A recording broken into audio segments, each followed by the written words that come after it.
So, agak mahal lah. Lama. Sekejap. Sedapnya. Kalau korang nak buat boleh je. Ni coklat yang paling sihat. Yang kalau korang nak.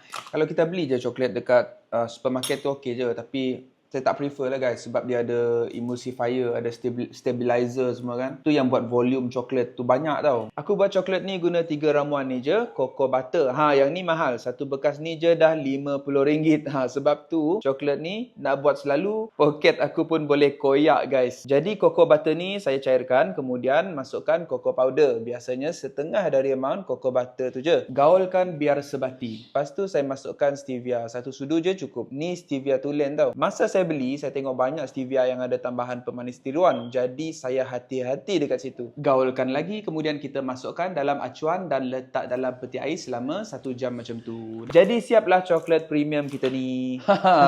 Saya suka sangat makan Greek yogurt bersama dengan coklat dan madu. Gitulah guys.